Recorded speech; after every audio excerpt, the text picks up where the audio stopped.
Petahana Gubernur DKI Jakarta Basuki Cahayapurnama hari ini menjalani pemeriksaan pertamanya pasca ditetapkan sebagai tersangka di Bareskrim Mabes Polri. Kami akan menghubungi rekan kami Egit Hapsari. Untuk Petahana Gubernur DKI Jakarta Basuki Cahayapurnama hari ini menjalani pemeriksaan pertamanya pasca ditetapkan sebagai tersangka di Bareskrim Mabes Polri. Kami akan menghubungi rekan kami Egit Hapsari untuk memantau bagaimana hasil dari pemeriksaan Basuki Cahayapurnama. Egit, bagaimana hasil dari pemeriksaan Basuki Cahayapurnama?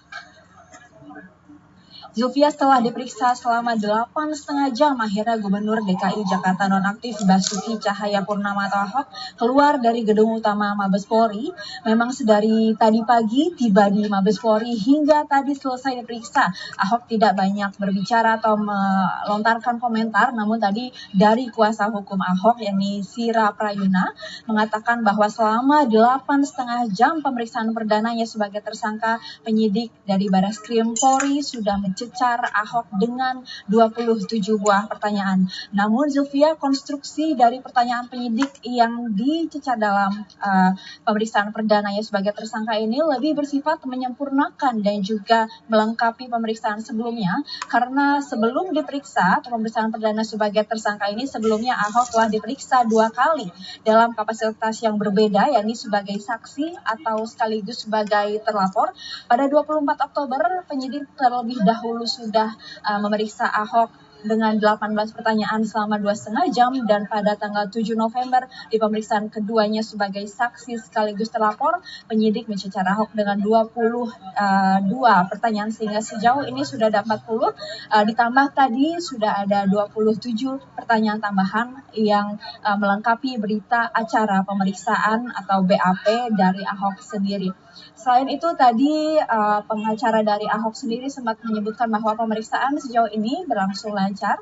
Ahok menjawab pertanyaan penyidik dengan santai, dan juga dengan pemeriksaan hari ini maka diharapkan berkas perkara Ahok ini sudah rampung sehingga tidak diperlukan lagi pemeriksaan lanjutan. Sejauh ini memang polisi terus mengebut pemeriksaan saksi-saksi dan juga ahli untuk melengkapi berkas sebelum dapat dilimpahkan ke jaksa penuntut umum. Sejauh ini sudah ada 24 saksi. 24 saksi tersebut berasal dari pihak pelapor dan juga dari pihak Mabes Polri. Namun tidak sampai di situ, Zulfia, kedepannya dari tim kuasa hukum Ahok sendiri akan mengajukan 14 ahli dan 7 saksi fakta untuk kemudian diperiksa untuk melengkapi berkas perkara. Nah, 7 saksi fakta ini adalah warga yang pada saat kejadian, yakni yang terjadi di Kepulauan Seribu ini, pada saat Ahok melontarkan pernyataan mengenai surat Al-Maidah 51 yang kemudian dipermasalahkan, berujung pada 14 buah laporan yang kemudian berujung pada penetapan Ahok sebagai tersangka. Dan 1 atau 2 pekan ke depan nantinya menjadi target bagi para penyidik untuk melimpahkan berkas perkara ini ke kejaksaan atau jaksa penuntut umum. Setelah itu akan dipersidangkan agar kasus ini segera terang benderang. Zulfia, Egit Hapsari melaporkan langsung dari Bareskrim Polri. Pemirsa, untuk membahas ada apa sebetulnya di balik pertemuan demi pertemuan Presiden Joko Widodo dengan para ketua umum partai politik, kemudian apakah betul ada indikasi ada keretakan di antara barisan pendukung pemerintah? Kami akan membahasnya dengan 3 narasumber di sini. Yang pertama adalah Willy Aditya, Wasekjen Partai Nasdem. Selamat malam. Malam, Silvia. Dan di sebelah kiri saya ada Edi Suparno, Sekjen Partai Amanat Nasional. Selamat malam, Mas Edi. Kemudian ada Gun-Gun Herianto, pengamat komunikasi politik. Selamat malam, Mas Gun-Gun. Kita akan membahas ada apa sebetulnya di balik pertemuan dan pertemuan ini. Apakah memang ada hal yang serius di balik itu? Tetapi kita harus jeda terlebih dahulu. Pemirsa, tetap bersama.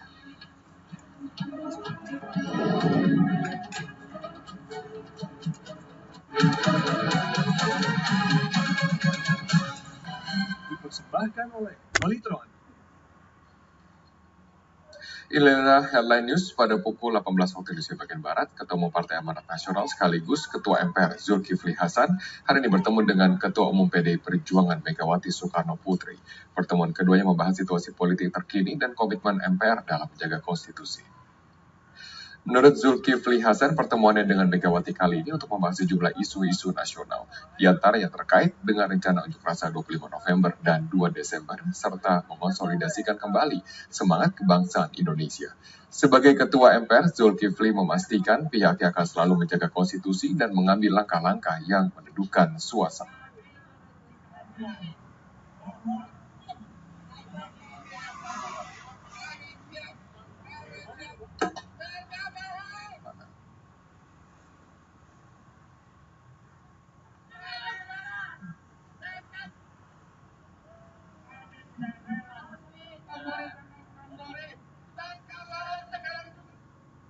Apakah 2 atau 25, saya menghimbau untuk tidak lagi turun ke jalanan. Ya, kita percayakan kepada para kepolisian kita.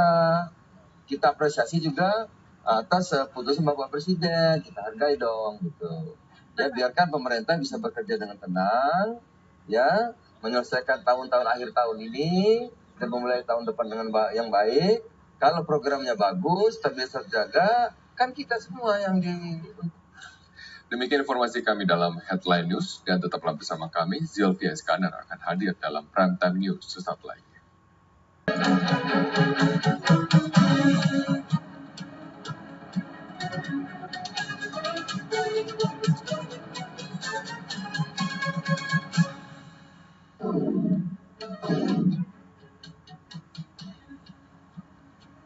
Satu persatu ketua umum partai politik pendukung pemerintah merapat ke istana.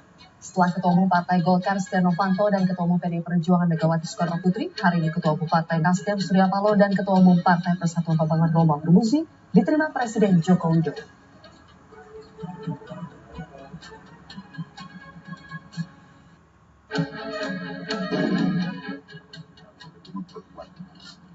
Semangat kekitaan. Jadi kalau di sana kamu, di sini saya, saya pikir kita kurang. Bukan kita namanya, itu antara Anda dan saya. Tapi semangat kekitaan ini kita perlukan.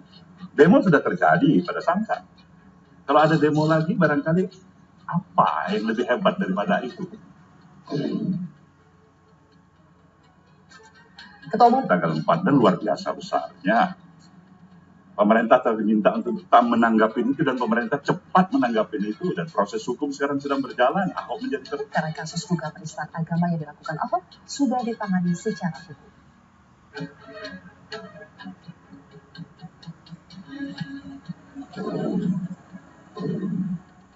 Pemirsa, ada apa sebetulnya di balik pertemuan demi pertemuan Presiden Joko Widodo dengan sejumlah ketua umum partai politik?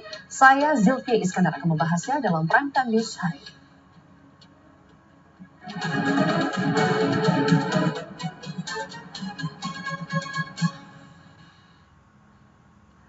Pemirsa, Ketua Umum Partai Amanat Nasional sekaligus Ketua MPR Zulkifli Hasan hari ini bertemu dengan Ketua Umum PDI Perjuangan Megawati Soekarno Putri. Pertemuan keduanya membahas situasi politik terkini dan komitmen MPR dalam menjaga konstitusi. Menurut Zulkifli Hasan, pertemuannya dengan Megawati kali ini untuk membahas sejumlah isu nasional, di antaranya terkait rencana unjuk rasa 25 November dan 2 Desember, serta mengonsolidasikan kembali semangat kebangsaan Indonesia. Sebagai Ketua MPR, Zulkifli memastikan pihaknya akan selalu menjaga konstitusi dan mengambil langkah-langkah yang meneduhkan suasana.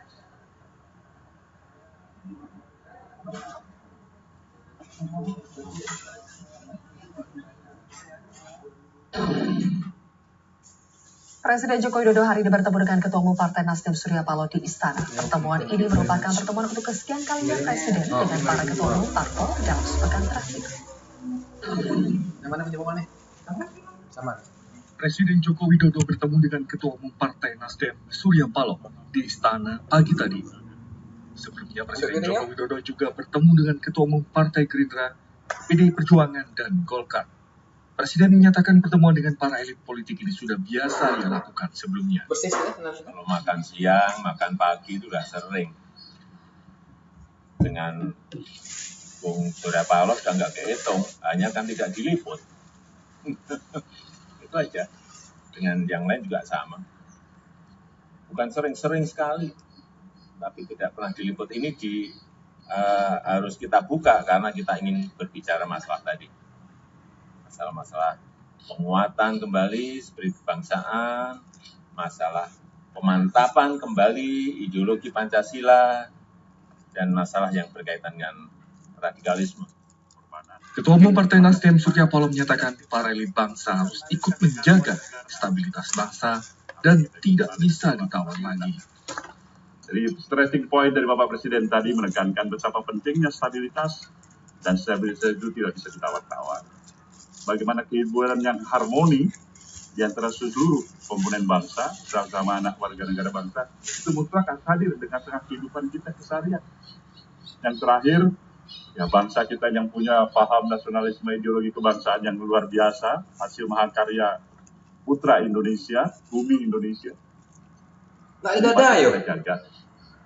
Maka tidak mungkinlah barangkali ini bisa terjaga baik kalau ada pembiaran terhadap paham-paham radikalisme yang mengancam ideologi kebangsaan yang kita miliki. Jadi tepat sekali apa yang diutarakan oleh Bapak Presiden. Jadi kawan-kawan semuanya, kalau ditanya pada saya, betapa saya mensyukuri ini, terima kasih semuanya, dan sekaligus mengajak seluruh komponen bangsa ini, terutama para elit. Elit ini penting sekali, elit-elit bangsa ini. Yang dibutuhkan negeri ini saat ini adalah keteladanan. Semangat keteladanan itu harus diberikan dari waktu ke waktu, di mana saja, kapan saja, oleh para elit bangsa ini. Pasca bertemu dengan Surya Paloh, Presiden juga bertemu dengan Ketua Umum P3, Romaud Musi. Pertemuan ini mengisyaratkan masukan dari Ketua Umum PDI Perjuangan agar Presiden bertemu dengan parpol-parpol pendukung pemerintah. Dalam hal seperti ini memang seperti kemarin saya bertemu dengan Pak Nov, saya meminta bahwa yang sudah lebih dulu dan tentunya Pak Nov itu sebagai Partai Golkar yang masuk belakangan, tentunya juga harus bisa memperkuat yang namanya jalannya pemerintahan. Begitu juga nanti tentunya bagaimana dengan PAN, dengan P3, dengan PKB. Komunikasi politik antara kepala pemerintahan dengan parpol-parpol pendukung pemerintah adalah sebuah hal yang positif. Tentunya etika dan kontribusi politik dari parpol-parpol pendukung pemerintah juga harus berjalan dengan baik dan jangan sampai terjadi sebaliknya. Tim Liputan, Metro TV. Pemirsa, Ketua Umum Partai Nasdem Surya Paloh menyatakan bahwa semua pihak harus menghidupkan kembali semangat kekitaan dan juga menghormati sistem demokrasi dan mendukung pemerintahan yang sah. Kita lebih memperkuat semangat kekitaan. Jadi kalau di sana kamu, di sini saya pikir kita kurang. Bukan kita namanya, itu antara Anda dan saya. Tapi semangat kekitaan ini kita perlukan. Demo sudah terjadi pada tanggal 4 dan luar biasa besarnya. Pemerintah telah diminta untuk tetap menanggapi itu dan pemerintah cepat menanggapi itu, dan proses hukum sekarang sedang berjalan. Ahok menjadi tersangka. Kalau ada demo lagi, barangkali apa yang lebih hebat daripada itu? Kalau tidak ada yang lebih hebat daripada itu, untuk apa demo? Atau kecuali barangkali terus terang aja memang tidak suka pada pemerintahan ini supaya pemerintahnya dijatuhkan. Kalau memang itu yang harus tetap dilaksanakan, saya pikir dengan seluruh potensi dan kekuatan komponen bangsa yang masih menghargai sistem daripada demokrasi kita ini harus tetap terjaga sebagaimana mestinya, konstitusi harus kita tegakkan, kita lawan. Seperti itu yang sebenarnya tidak kita harapkan. Ya pasti kalau memang terpaksa kita lawan.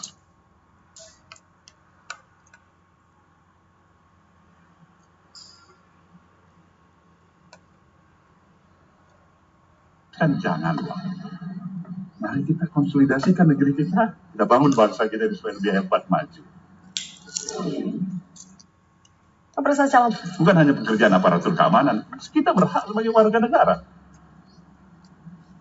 Dengan siapapun yang sepakat dengan pemikiran kita berhak untuk